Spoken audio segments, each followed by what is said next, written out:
நான் டாக்டர் ராஜி ஆனந்த். இது British Indian Tamil ரேடியோவின் பார்க்கின்சன்ஸ் நோய் பற்றிய விழிப்புணர்வு செய்தி. நம்முடன் இணைபவர் டாக்டர் இந்திரா நடராஜன், கன்சல்டன்ட் நரம்பியல் ஸ்ட்ரோக் ஆன் ட்ரெண்டிலிருந்து, இங்கிலாந்திலிருந்து. வணக்கம் டாக்டர் இந்திரா நடராஜன் அவர்களே. இந்த பார்க்கின்சன்ஸ் நோய் பற்றியும் அதன் சிகிச்சை முறை பற்றியும் சற்று விரிவாக நேயர்களுக்கு கூறுங்களேன். நன்றி டாக்டர் ராஜ் ஆனந்த். என்னை இந்த நேர்காணலுக்கு கூப்பிட்டதற்கு மிகவும் நன்றி. பார்க்கின்சன்ஸ் டிசீஸ் என்ற ஒரு முக்கியமான நோய் விழிப்புணர்வுக்காக நான் சில முக்கியமான கருத்துக்களை சொல்ல இருக்கிறேன். என்னன்னா, நிறைய பேருக்கு பார்க்கின்சன்ஸ் டிசீஸ் இருக்குன்றது குறிப்பா மக்களுக்கும் அவங்கள பார்த்துக்கிறவங்களுக்குமே தெரியாது. நிறைய பேர் இது ஒரு வயதான நம்ம வயதாக ஆக இது நார்மல், இந்த மாதிரி இருக்கிறது நார்மல்னு நினைக்கிறாங்க. அது தவறான கருத்து.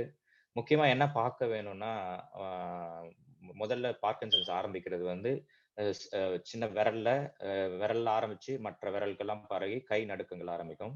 பொதுவா நிறைய பேருக்கு முதல்ல ஒரு கையில ஆரம்பிக்கும். அப்புறம் அந்த நடுக்கம் மெதுவாக கொஞ்சம் கொஞ்சமாக பெருகி அடுத்த கைக்கும் வரும்.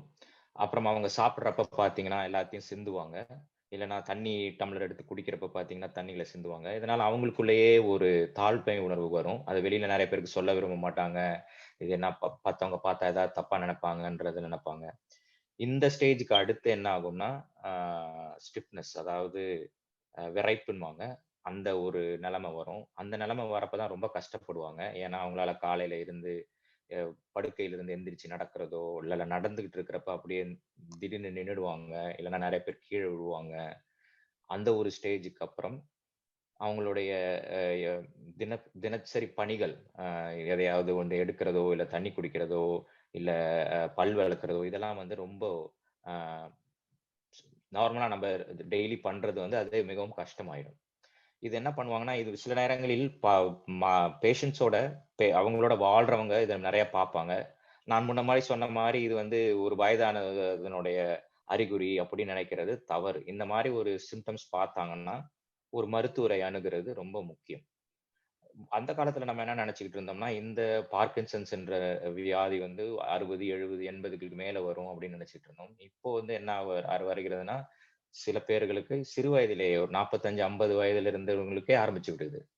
ஸோ நீங்க அவங்களுடைய வாழ்க்கை காலத்தை பார்த்தீங்கன்னா, இது ஒரு டிசேபிளிங் இல்னஸ். இது இதை குணப்படுத்த முடியும். இதுக்கு மருந்துகள் இருக்கு, மாத்திரைகள் இருக்கு, பிசியோதெரப்பின்ற மாதிரி நமக்கு சப்போர்ட் ட்ரீட்மெண்ட்ஸ் இருக்கு. குடும்பத்தில் இருக்கிறவங்களும் இதுக்கு சப்போர்ட் பண்ணலாம். ஸோ எடுத்த உடனே நம்ம மாத்திரைக்கு போறதோட, அந்த ஒரு நபருக்கு இந்த டிசீஸ்னால என்ன பாதிப்பு இருக்கு, என்ன லிமிட்டேஷன் இருக்கு, அதை அனுசரிச்சு எந்த நேரத்துல சரியான நேரத்துல மருத்துவ சிகிச்சை ஆரம்பிச்சு, அது இல்லாம சப்போர்ட் பிசியோதெரப்பி,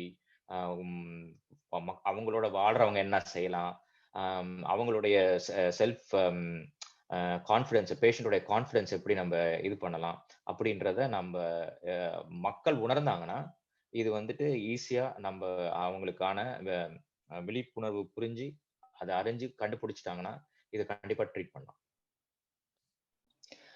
இதுக்கு சிகிச்சை முறை என்னன்னா, இங்கிலாந்து மற்றும் உலகத்துல எல்லா இடத்துலயும் மல்டி டிசிப்ளினரி டீம்னுவாங்க. அதாவது மருந்து மாத்திரைகளால் மட்டும் இதை குணப்படுத்த முடியாது. இது ஒரு குடும்பத்தினுடைய உதவியும் தேவை. பிசியோதெரப்பி, என்னென்ன செயல்முறைகள், மெயினா இதனுடைய இம்பார்ட்டன்ஸ் ஆஃப் ட்ரீட்மெண்ட் மருந்து மாத்திரை மட்டும் கிடையாது. பேஷண்ட் எப்படி இருக்காங்க, அவங்களால தினசரி வாழ்க்கையினால தினசரி பணிகளை செய்ய முடியுமா, அவங்களால நடக்க முடியுமா, அவங்களால எந்திரிக்க முடியுமா, அவங்களால மற்றவங்களோட பேச முடியுமா, அவங்களால நல்லா சோலோ பண்ணி சாப்பிட முடியுமா, அதை அனுசரிச்சு பார்க்கணும். அதுக்கேற்ற மாதிரி தான் நம்ம அந்த தேவையான ட்ரீட்மெண்ட் பார்ட்ஸை அந்த பேஷண்ட்டுக்கு ஒருத்தருக்கு ஒரு இது தேவைகள் இருக்கும். அதை அனுசரிச்சு நம்ம ட்ரீட் பண்ணா கண்டிப்பா இந்த பார்க்கின்சன்ஸ் டிசீஸ் உள்ள பேஷண்ட்டுங்களுக்கு கண்டிப்பாக நாங்கள் நிறைய பார்த்திருக்கிறோம். அவங்க வாழ்க்கை முறையை கண்டிப்பாக மாற்றலாம். நன்றி. ரொம்ப நன்றி டாக்டர் இந்திரா அவர்களே. ஏன்னா இது ரொம்ப முக்கியமான செய்தி. அது ஒரு பாசிட்டிவ் செய்தி கொடுத்திருக்கீங்க. அதுக்கு நல்லபடியாக தக்க சிகிச்சை கொடுத்தால் அவங்க வாழ்க்கை முறை நல்லபடியா இருக்கும் என்று. நன்றி, வணக்கம். நன்றி, வணக்கம். நம்முடன் அடுத்து இணைபவர் டாக்டர் சாந்தி பிரியா சிவா அவர்கள். சாந்தி பிரியா சிவா மெட்ராஸ் மெடிக்கல் கல்லூரியில் படித்துவிட்டு அதற்கு பிறகு கண் மருத்துவராகவும் தன்னை தயார் செய்து கொண்டு 2019 வரைக்கும் ஸ்பெஷலிஸ்டாக வேலை செய்து கொண்டிருந்தார். 10 வருடங்களுக்கு முன்னாடி பார்க்கின்சன்ஸ் நோய் அறிகுறி வந்து அவருக்கு கண்டறியப்பட்டது. அதன் பின்பாக இந்த தொடர்ந்து அந்த நோய்வாய்ப்பட்டவர்களுக்காக உதவியும் ஆதரவும் அளிப்பதற்காக சார் என்ற ஒரு விழிப்புணர்வு பொதுநல தொண்டை செய்து கொண்டிருக்கிறார். ஒரு மருத்துவராகவும் அந்த நோய் பாதிக்கப்பட்டவராகவும் தன்னுடைய பர்சனல் அனுபவங்களை நம்முடன் பகிர வந்திருக்கிறார். வணக்கம் சாந்தி பிரியா. வணக்கம். சொல்லுங்க, உங்களோட இந்த அனுபவம் பத்தி எங்களுடன் பகிர்ந்து கொள்ளுங்களேன், கேட்க ஆர்வமாக இருக்கிறது. ஓகே. 2011ல I was diagnosed with Parkinson's. First வந்து என்னோட ஹஸ்பண்டும் சன்னு தான் நோட் பண்ணாங்க. ஆக்சுவலி வந்து loss of swing moment of my right arm, அதுல வந்து கஷ்டமா இருந்தது. ஸோ ஃபர்ஸ்ட் வந்து அதை இக்னோர் பண்ணிட்டேன் நான். அதுக்கப்புறம் வந்து என்னோட ரைட் லெக்ல வந்து I was not able to wear my slippers. So அப்போதான் வந்து கொஞ்சம் நம்ம ஃபர்ஸ்ட் ஆர்த்தோபெடிஷனை போய் பார்த்துட்டு அதுக்கப்புறம் நியூராலஜிஸ்ட்டை போய் பார்த்துட்டு அதுக்கப்புறம் தான் டயக்னோசிஸ் சொன்னாங்க, யங் ஆன்செட் பார்க்கின்சன்ஸ்னு. பட் அதை நான் நம்பவே இல்லை. ஸோ நான் வந்து நிறைய நியூராலஜிஸ்ட் கிட்ட போய் பார்த்துட்டு அதே டயக்னோசிஸ் கொடுத்த பிறகுதான் அது ஒரு பீரியட் ஆஃப் டினையல்ல போயிட்டேன். நான் சோஷியலி வித்ட்ரால். அதுக்கப்புறம் வந்து நிறைய நான் அதை பற்றி படித்தேன். People with young onset Parkinson's அவங்கள பற்றி நிறைய படித்தேன். Like American actor Michael J Fox, அப்புறம் நம்ம பாக்ஸர் முகமது அலி, அவங்கெல்லாம் வந்து யங் ஆன்செட் பார்க்கின்சன்ஸ். ஸோ அவங்கெல்லாம் அவங்க பற்றி படித்து இன்ஸ்பயர் ஆனேன் நான். ஸோ அதுக்கப்புறம் வந்து ஸ்டடீஸ் சொன்னது வந்து எக்ஸசைஸ் தான் வந்து இந்த நோயை வந்து ப்ரோக்ரெஷன் டிலே பண்ணும். ஸோ அதுக்கப்புறம் வந்து நான் நிறைய ஃபிட்னஸ் ஆக்டிவிட்டீஸ் பண்ண ஆரம்பித்தேன். Like Zumba dancing, high intensity exercises. So ஆக்டிவாக இருக்கணும். ஸோ அதெல்லாம் போயிட்டே இருந்தது. தென் 2018ல வந்து I got an opportunity to attend a pageant for married women. அந்த மேக்கிங் ஆஃப் த வீடியோவில் தான் நான் எல்லாருக்கும் சொன்னேன் தட் ஐ ஹாவ் பார்க்கின்சன்ஸ்னு. அண்ட் அதுக்கப்புறம் அந்த பேஜெண்ட்ல வந்து I won the title most empowered woman of India. So அதில் வந்து அதுக்கப்புறம் when I came back, I started my first வந்து Instagram handle shake off and move on start பண்ணேன். அதுக்கப்புறம் 2019 ஏப்ரல் வந்து world Parkinson's month, April 11th வந்து world Parkinson's டே. So அப்போ வந்து I started my foundation, SAAR foundation. அது வந்து based upon the acronym support, awareness, action and rehabilitate people with Parkinson's to lead a better quality of life through active lifestyle. So அதில் வந்து நாங்கள் வந்து நிறைய workshops conduct பண்ணுறோம். Like yoga, sound healing, tai chi, எதெல்லாம் வந்து Parkinson's நோயை delay பண்ணுமோ அதெல்லாம் நாங்கள் பண்ணிட்டு இருக்கோம். அப்புறம் வந்து நிறைய அவேர்னஸ் கேம்ப்ஸ் கண்டக்ட் பண்ணுறோம். Then medical support to the needy and now surgical support to the needy also we are try. So என்னோட ஒப்ஜெக்டிவ் வந்து to start a neuro rehab centre so that people will benefit, any neurological disorder will benefit, because exercise the main idhula vandu to delay the progression.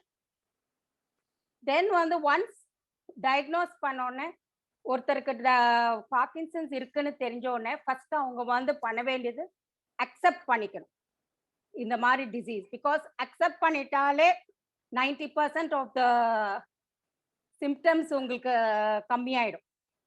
Because அந்த stress, anxiety வந்து symptoms வந்து ஜாஸ்தி பண்ணிக்கும். So first accept பண்ணிக்கணும். And நம்ம வந்து இந்த நோயோட நிறைய நல்லா வாழலாம். அண்ட் நம்மளுக்கு ஒரு லைஃப் தான் இருக்கு. So we have to live it to the fullest. So நீங்கள் வந்து உங்கள் பேஷன், ஃபாலோ பண்ணணும், உங்க ஹார்ட் ஃபாலோ பண்ணணும். And last but not the least, never give up. Shake off and move on. Thank you. That is ரொம்ப இன்ஸ்பைரிங்கா இருந்தது சாந்தி. கேட்கவே ரொம்ப பாசிட்டிவ். அண்ட் ஹவ் அது எந்த ஒரு இதுவும் நம்மளோட மனசு நம்ம இன்சைட் இருக்கணும், அண்டர்ஸ்டாண்டிங் இருக்கணும், அதோட அதை எப்படி எடுத்துக்கிறோம், வாழ்க்கைங்கிறதே நம்ம எடுத்துக்கிறது தான் அப்படின்னு சொன்னதுல ரொம்ப such a positive inspiring story.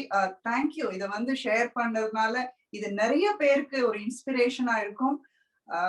உங்களோட இந்த ஜேர்னி வந்து to this program and to kind of continue on and to keep inspiring எங்களோட கலந்து கொண்டதுக்கு ரொம்ப நன்றி.